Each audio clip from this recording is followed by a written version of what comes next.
You're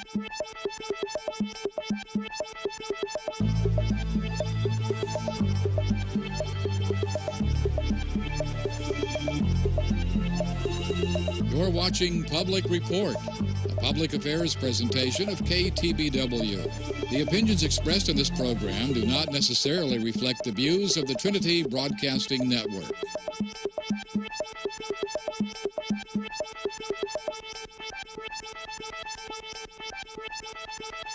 Good morning and welcome to Public Report. I'm Cameron Johnson. Today we're talking about the serious issue of drug and alcohol abuse.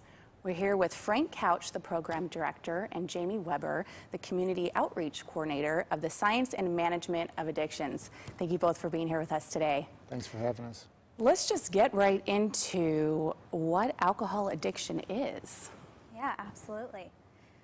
Alcohol addiction, whether it be, addiction, whether it be to alcohol or some other substance, it's a chronic relapsing brain disease, and it's characterized by compulsive alcohol or other substance-seeking behavior, even despite negative consequences that people might experience. So really at its core, addiction, whether it be alcohol again or some other substance, is a problem with the brain.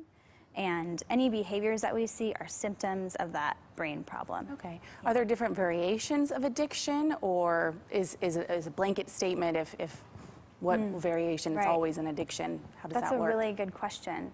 People have to meet certain criteria to get a diagnosis of addiction. Okay. And there's different levels of addiction, like you've said, and people usually fall into abuse or dependent. So if somebody's abusing, they may or not be dependent, but still they're experiencing harmful consequences in their life, or they're not meeting responsibilities. If someone's dependent, then they really rely on that substance to keep themselves feeling well. Without it, they can get sick, or different things can happen. So both equally as damaging, being dependent or abuse. Absolutely. Of alcohol. And why do people drink? What are some of the reasons?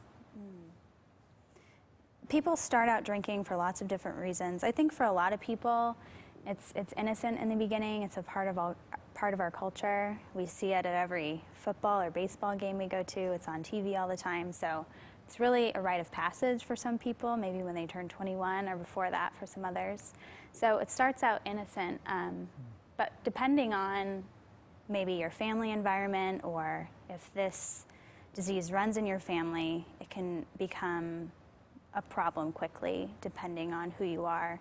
But some people start it to take care of something they might be feeling, either depression or anxiety. It helps people with stress. So there's lots of different reasons. But I think, I could speak for a lot of people in saying that people don't start out to have a problem with it. It starts out pretty innocent. And does it matter what age you start, if you wait until later in life, or these adolescents that are starting at an early age, does there make a difference at all? Yeah, it totally matters. What the research shows is that addiction is an adolescent disease. Usually the onset is in adolescence. And if you can prolong the use of any substance until after 18 or, well, we would like to say 21, then if an addiction does develop, the length of the time that they are actually within the addiction stage is actually shorter.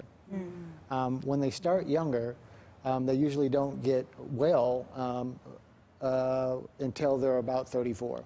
Wow, that's a lot of years. Yeah, that's a lot of years, and it's a lot of social damage and damage to the family system. And a lot of years of development as well, kind of getting your life ready, getting your career started, and maybe starting a family. And when we talk to youth, we really try to emphasize to them, excuse me, if you can just prolong, you think it's all around you, but if you can really just give your brain as much time to develop, chances are you're going to prevent yourself from a lot of problems, because your brain is so much more vulnerable if you start using substances when you're 15 as opposed to even when you're 21, because you've just allowed 6 years of brain development to help sort of protect you from the harmful effects of alcohol or other drugs. Is there an actual age where your brain kind of stops that development stage? You know, the research is still out there, but it's somewhere around 25, and I can tell you the folks that know that better than anyone else, and that's the car rental people. They don't rent to anyone under 25. Oh, yeah. Is that why? Because their brain is still developing. So they've done the risk assessment analysis, and they know the value of holding that limit. Okay. So is my brain deteriorating at this point? That's an interesting question. That's a question Let's hope for not. other people. Yeah. So you mentioned a little bit about history of family abuse. Is that something that's important for someone to seek out and understand about their family history? Totally, totally. Knowing what we call a predisposition. If you have a predisposition, what we find is that it's not set in stone that because you have parents or grandparents that may have used that you're going to become an addict or an alcoholic, but the chances are much greater. As you know, we get 23 chromosomes from each parent, and if those 23 chromosomes are saturated with drugs or alcohol, then the chances are that when you try drugs and alcohol, your genetic makeup is accustomed to already having it in it, so it's a natural state. And so it doesn't mean that it's going to happen, but the chances are greater. Do you have any idea of percentage-wise, or does it depend? Well, you know, I don't know the exact numbers on that. But more, you say, genetics play a big part. Great. And sometimes it skips a generation, but what we find is that there are transgenerational patterns of substance abuse in families, and you can definitely look at some family systems research and find that the prevalence of alcoholism, per se, passes down through generations. So some of it is, yes, genetics, and others, it's family norms, and that family stressor being an acceptable norm in the family. So. And how prevalent is peer pressure for these adolescents to drink? It can be, depending on who you speak to, but it can be pretty intense depending on what social group a young person finds themselves in. When we do preventative work, we do try and encourage the youth that the majority of their peers are not using substances. That's research, that's a fact. It's encouraging for us to know that it's really a minority of people that are experimenting with these things. So if you're wanting to be cool, really, you know, the majority isn't using this stuff. But it can feel pretty intense. But I think if you can train young people or talk to them about having good refusal skills, it can become less intense for them. And they can still have the friends that they want and be able to make good choices. Yeah, saying no can be difficult, even for adults. Absolutely. Even more difficult for young people, though, because developmentally they're at a place where they're feeling powerful and not vulnerable at all. And so to get them to realize that, hey, maybe this is a problem for me, it's quite an undertaking. That shows a sign of maturity as well, of looking at your own self and seeing if you have a problem. And when you're still developing, sometimes it's hard to do that on your own, so that's why it's good to have support around you. So what kind of support is important for someone who has an issue or dependency problem? I think what we try to encourage families where we work at Science and Management of Addictions is to have really open communication and to create a culture of honesty in your family so that if a young person finds themselves in trouble, that they can go to somebody.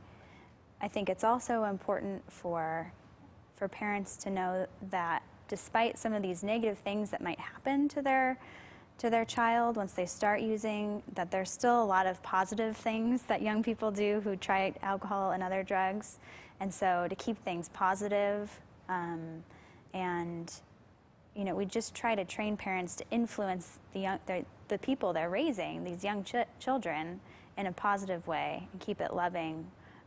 Otherwise, you know, we just see youth get into these secretive patterns of lying and all this stuff that makes the problem worse. You know, if they could just have a place to go home that's positive and open, that stuff we see through research even decreases. And And this is a brain disease that the symptoms show in behaviors.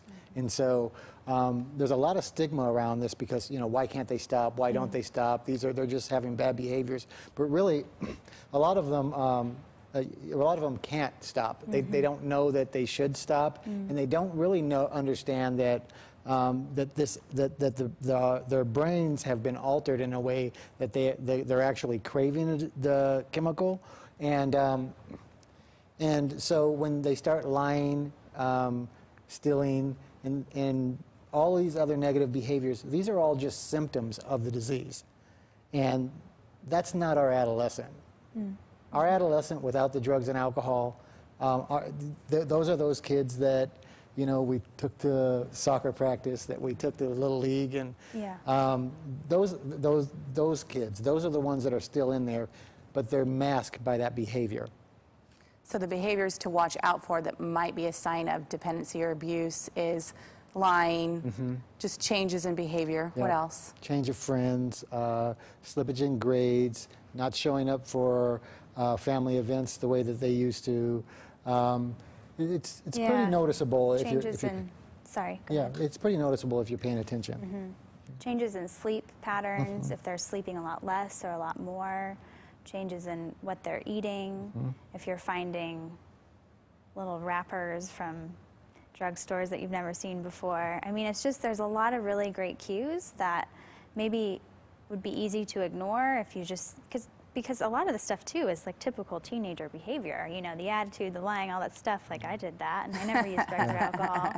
But I mean, if you start to see a pattern like Frank is talking about, then, you know, trust your gut. You know your kid. That's what we tell your parents. You know them better than anyone, and it's okay to be curious if something is going wrong. What are the steps that need to be taken to have someone heal from this problem? You know, people recover from it every day. Yeah. There is so many wonderful treatment options available to all different ages of people. We're really fortunate the way the addiction sciences have progressed. There is something for everyone, and we've really learned how to really individualize somebody's care.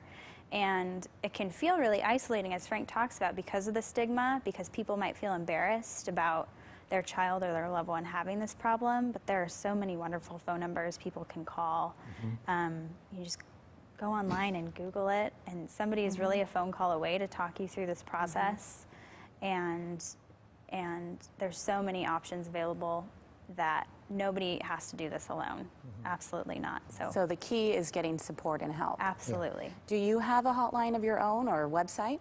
We do. We have we do have a website, www.SAMA-TBN.org, and we have what we call the Family Navigator support line, and it's for referrals, information, and support. And that number is 206-322-7262.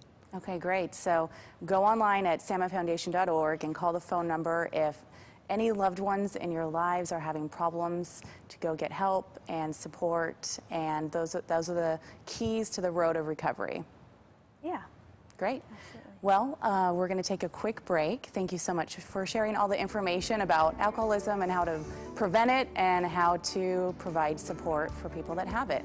We'll be right back after this, and thank you for watching. Again, I'm Cameron Johnson. We'll be right back after this break.